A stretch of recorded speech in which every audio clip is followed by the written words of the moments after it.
BLP Kosher has got to be one of the most fascinating artists in the modern day rap game, solely for the fact that once you take one look at this guy, you probably write him off as yet another gimmick. I mean, after all, we've been down this road before. We've seen many artists blow up simply for the way that they look and not for the music that they make. We've had people like 6ix9ine, Lil Pump, Lil Xan, and more recently, the Island Boys, which is probably the biggest comparison that he got when he was initially blowing up. But when you really look into Kosher and the music that he makes, you'll quickly realize that he's a lot more talented than he initially appears. And if you're going to try to compare him to anybody, I'd probably compare him more to people like Ski Mask the Slump God or G.I.D. because his lyrical wordplay is on another level. They told me I should make a Yeezy diss, but I don't fucking play. I serve the crack of cornstarch cause I don't fuck with ye. And when it comes to the modern underground, I definitely think that BLP Kosher is one of the most talented lyricists in the entire game. Although calling him underground at this point wouldn't really be fair. I mean, the guy's already blown up in a big way by getting a Lyrical Lemonade video very early on in his career, as well as getting a feature on Dua Lipa's recent album. Okay, so I only realized upon editing this video that I accidentally said Dua Lipa instead of Camila Cabello, but honestly, upon looking at the two of them, I can't really tell the difference.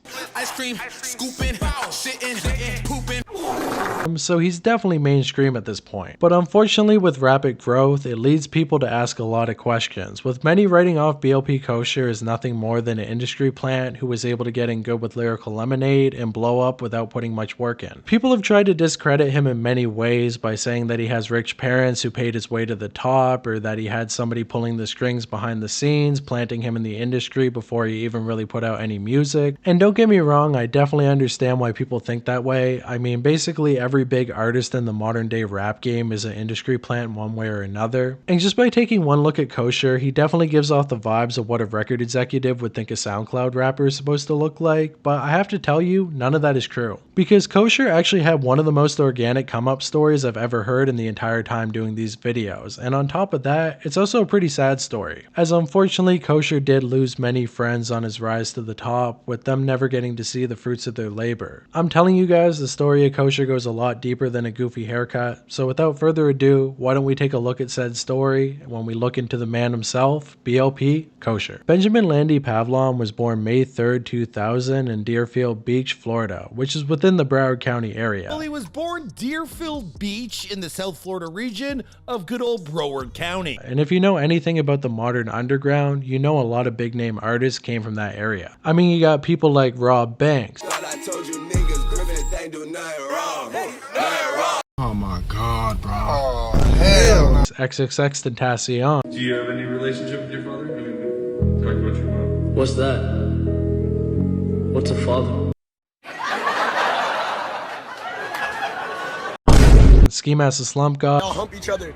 Tell them all y'all hump each other and say y'all playing. Kodak Black. Central America thing. And even Rick Ross spent a lot of time there during his early childhood. Rick Ross, big ass. So Kosher was definitely within some good company, but at the same time, Broward County isn't really the safest place in the world to grow up, with a lot of gang violence and poverty down there. And Kosher was right in the middle of all of this, growing up in a pseudo apartment complex slash retirement home, with his grandmother living in the retirement home part of things, and him and his mother living in the apartments. Now, many people have tried to discredit Kosher by claiming that these apartments were actually pretty luxurious, simply by the fact that there's a pool on the premises, but at the same time, if you take a closer look, they're definitely not the most high-end apartments, and with Kosher's father not really being in the picture, I doubt that his family had all that much money. However, it does make sense that people have jumped to conclusions, considering the fact that Kosher hasn't been very public about his family life. All we really know about his parents is that they met in Boston, and they're both Jewish, as they apparently met at some sort of Jewish dance, and that he does have an older brother who attended college in Florida and is apparently pretty invested in NASCAR racing. However, I think his brother is quite a bit older, with him being mostly out of the house by the time that Kosher was a teenager, and his father didn't seem to stick around either. And to make matters even worse, the apartment complex that they lived in seemed to have pretty strict rules, with Kosher having to leave before 7 o'clock and not being allowed to return to the apartment until after midnight. And because of that, he basically spent his entire childhood being outside, which isn't really the worst thing for a kid, but at the same time, when you're growing up in a pretty dangerous neighborhood, you probably don't want to be out in the streets every day. However, luckily for Kosher, there was two big factors that kept him away from joining joining a gang, the first being the fact that he had a lot of faith in God and didn't want to go down a bad path, and the second was that he was a pretty avid skateboarder. With him spending every single day of his life after the age of 7 at the skate park, learning new tricks, recording him and his friends, meeting new people, and of course, listening to hip-hop. With him first being introduced to the genre through artists like Eminem and Lil Wayne, but not really becoming a full-on fan of rap music until the mid-2010s, once the SoundCloud wave really started to take off. I mean, if you're a teenager growing up in Florida between the years of 2015 to 2018, it would be pretty hard to ignore everything that was going on in the music industry, with basically a new rapper blowing up out of the state almost every single month. With some of Kosher's favorites being Glock 9, XXXTentacion, and of course Kodak Black, who Kosher still calls the best Florida rapper of all time. However, despite his love for rap music, he really had no intentions of becoming a rapper himself, with him being completely invested in becoming a professional skateboarder. With him believing in himself so much that after only one day of high school, he decided to full-on drop out to pursue it full-time. He would actually return to a separate high school for about a week, but after dropping out of there as well, he decided that school wasn't for him and that this is what he was going to do with the rest of his life. And between the years of 2011 and 2014, that was basically Kosher's entire life, with him heading down to the skate park, recording him and his friends doing different tricks, before them returning to his apartment complex later that night, handing the video over to his friend to edit and then eventually release on YouTube. With the plan being that if his videos could get enough attention, he would eventually get noticed by sponsors like big skate companies, shoe brands, and many different types of merchandise who would pay him to promote their brand, and eventually he could make a full-on living off of this. And he actually was doing pretty well, gaining his first sponsorship in 2014 for a local shop called Mad Skateboards, which didn't really pay him any actual money, but would give him free boards and shoes from time to time. So while he definitely wasn't moving out of his mom's house anytime soon, it would at least inspire him to keep pushing, and as the years went on, he only got bigger and bigger. With him eventually creating an Instagram page in 2017 called BLP Skate, where he would continue to post more videos of him skateboarding, and if you're wondering what the BLP stands for, well, it's his initials. Benjamin Landy Pavlon, BLP, and this is basically the first time that we've seen him using that nickname, as before this point, he was only going as Benny. And it was during the year of 2017 that he would also gain an additional 2 sponsorships, being Habitat Skateboards and Huff Shoes, which once again only gave him free boards and shoes and didn't actually pay him any money. However, Kosher was at least one step closer to becoming a professional skateboarder, and hopefully the next sponsor that he got would actually pay him. And this is pretty well how Kosher would continue to live his life through the years of 2017 till 2020, basically letting the entire SoundCloud wave pass him by without him posting a single track on the platform. However, 2020 was the year that he finally caught a big break in the world of skateboarding, with him getting a video posted on Vice's channel called Exit 42, where you could see his 2 iconic wicks before he ever even started rapping. And I can hear many of you asking, if he wasn't even a rapper at the time, then why would he get a haircut like this? Well, it turns out that there was actually a bit of a deeper meaning behind it, as they were actually given to him by his close friend Charmaine, who unfortunately had suffered a tragedy only a couple days before. As for unknown reasons, Charmaine's girlfriend had unfortunately passed away, which left him completely devastated. And as soon as BLP learned about this, he would immediately approach Charmaine and ask if he could do a special prayer to elevate his girlfriend's soul to heaven, which of course meant a lot to him, seeing as they were both part of the Jewish faith. And this one simple act meant so much to Charmaine that he would immediately want to pay BLP back by giving him 2 wicks to replace the 2 traditional curls that he had on the side of his head. The initial plan was to give BLP multiple wicks, which is a pretty common haircut in Florida, with a bunch of different rappers having it in different styles, but the 2 wicks sticking directly out of the sides of his head was pretty unique, even for Florida. And Kosher never really expected to stick with this hairstyle for very long, with him only taking it on just to try something new, but unfortunately for him, Charmaine ended up passing away not long after he gave it to him. It seems like after his girlfriend passed away, he was having a really hard time coping with it, eventually leading him to completely spiral out of control and eventually have a psychotic break. And during the psychotic episode, he ended up walking into a store with a knife and cutting his arm in several different places, eventually leading the police to be called to the scene to try to calm him down. However, once the officers arrived on the scene, it seems like Charmaine already had his mind made up, with him immediately attacking one of the officers with a knife, leading them to fire back, and unfortunately,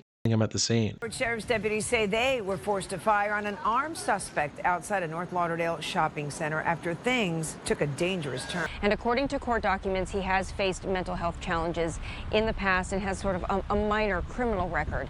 But according to the sheriff, he said not only did this man refuse to put down a knife, he was waving it around and then lunged at deputies. He was laying right there. Chantel is a young mom shopping at this plaza and about to leave the Elegant Beauty Supply store Thursday night when she heard the shots. So my mom kind of pushed me back. I grabbed my daughter and I just ran for cover. The Broward Sheriff's Office says this man, 26-year-old Jeffrey Guy Sachs, was inside the Ross store waving a knife and cutting himself. He was just outside before that even happened, pacing. Like a person that thinking about something, he was pacing in front of the door. When deputies arrived, the sheriff says the man continued to threaten himself and the deputies. He says they tried to get him to put the knife down. But unfortunately, the individual did not comply, charged towards our deputy with the knife in his hand, at which time several rounds was fired. The man rushed to Broward Health Medical Center, but he was pronounced dead. And once the news reached BLP, he decided at that point that he was never going to give up on the hairstyle, continuing to rep it throughout the rest of his life to pay respects to his fallen friend. So the next time that you're making fun of somebody for having a bad haircut, keep in mind they might actually have that bad haircut to pay respects to their fallen friend. And when it comes to the Island Boys, well, they must have a lot of dead friends because they definitely got some pretty crazy wigs. Now, but before you jump down my throat for making fun of somebody who passed away, all I'm trying to do is lighten the mood, but with that said, let's move on. Soon after this, Kosher would try his hand at rapping for the very first time, with one of his buddies going by the name of Legary convincing him to get on a track called Sweet Potato. Now, the best way to describe this track is like a bad Y&J song that's really poorly mixed. I'm in love with the money, baby, not you. I'm gonna wipe his nose cause he's sneezing like I chew. You can come with me, little bro, you know I got you. But despite that, BLP Kosher does claim that he wasn't really taking it all that seriously and more so looked at the song as a joke. So I'm not really going to be too harsh on him. I mean, after all, a lot of people's first songs definitely aren't very good.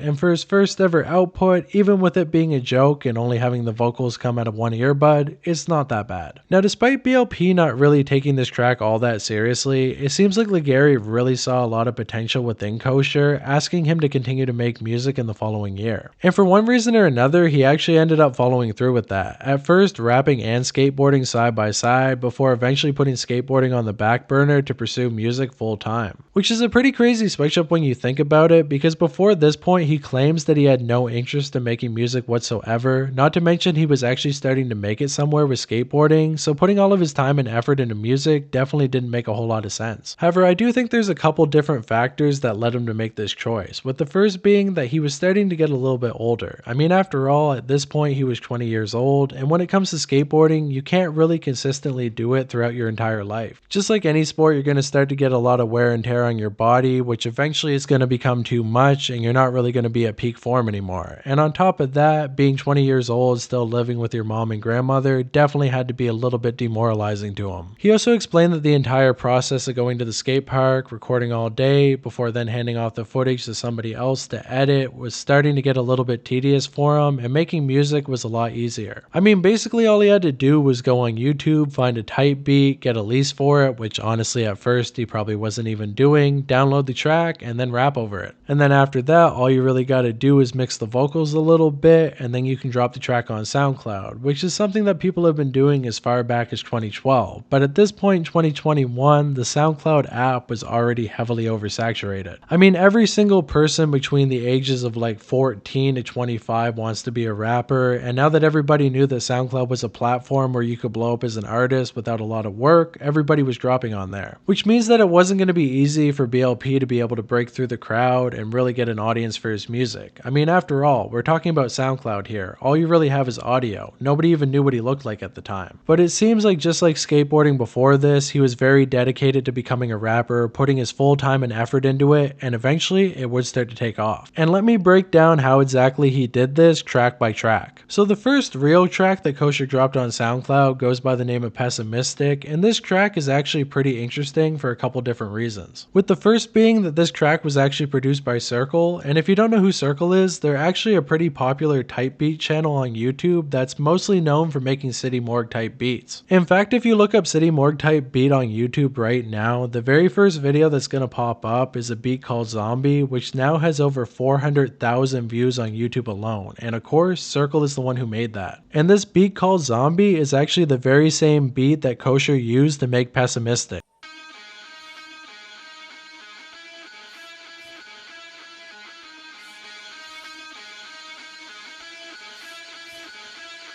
That's right, his second ever song was made on a City Morgue type beat. And this goes to show that Kosher must have been a fan of City Morgue as far back as 2021, which I definitely would have never expected considering the type of music that he makes and the type of music that they make. With this track actually being pretty aggressive, although I wouldn't really describe it as full-on trap metal, more so just Kosher's classic style with a little bit more aggression added on top.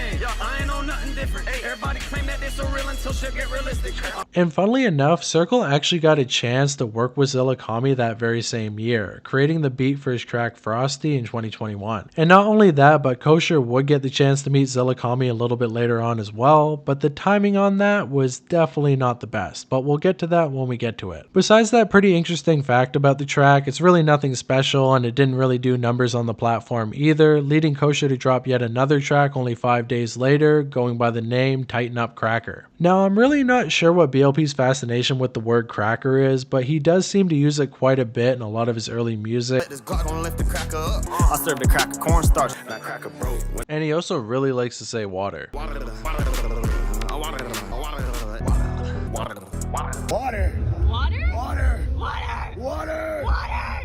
Chocolate!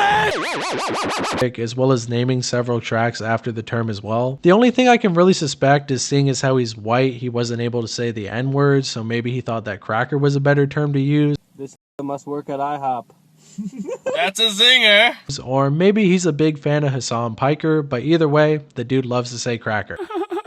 This track was produced by Astro Beats and GD Beats, once again 2 type beat YouTube channels who actually managed to work with artists like Glock 9 as well as NBA Youngboy. And a lot of Kosher's earliest tracks are all on Glock 9 type beats, which is pretty interesting to see considering the fact that Glock 9 got locked up about 5 years ago at this point and nobody really seems to talk about him anymore, but it seems like Kosher was a big fan. After that, on January 29th, he ended up dropping a track called Cuckfest, also known as No Hook, which apparently he liked enough to actually turn into a full-on series, not unlike Eneli Choppa with his whole Shot of Flow 1 through 7, I think at this point. The track was once again produced by Astro Beats and honestly isn't anything all that special. Feds pull up, I know my rights, so tell him suck my D. 30 bite like it's a German Shepherd, but ain't no police. That track would end off January with him having released 3 songs that month, and in February he wouldn't slow down either, immediately dropping a track on the 5th called I Like to Eat Pears Like Rick Ross. The guy's definitely not beating the meme rapper allegations with song titles like that, but either way, the song is actually pretty good, being one of his best early tracks. Make a crack a crip walk, make him diddy bop, call the chopper Jackie Chan cause it kickbox. Rick Ross, big ass! And it seems like he was starting to gain some pretty decent numbers at this point. Now, it is kind of hard to tell exactly how many plays all these tracks had before he blew up, because a lot of people probably have gone back and retroactively listened to them, but if I had to guess, I'd probably say that each of these tracks probably had around 2,000 to 5,000 plays each, although there's no way to say for sure, so that's only really speculation. I know there's going to be that one motherfucker in the comments being like, I was in a BLP Kosher Discord server back in 2021 and that song had exactly 487 plays, and since you don't know that, this entire video is invalid and you're a fuck up. And honestly, to that person, valid. A week after he put out his Rick Ross track, he ended up putting out another one called Gluten Free, which is his first real big deviation away from his classic style, with him going for a more melodic sound. And to be honest with you, this is the first track from him that really resonates with me, and I think this is around the time that he was really finding his sound. I don't wanna let it happen, but it's meant to be. You crackers ain't getting bread, call y'all gluten free. After that, on February 26th, he ended up dropping another track called Plot Twist before immediately dropping a follow-up called Swole, which is 100% recorded over a T Grizzly type beat, I can definitely tell.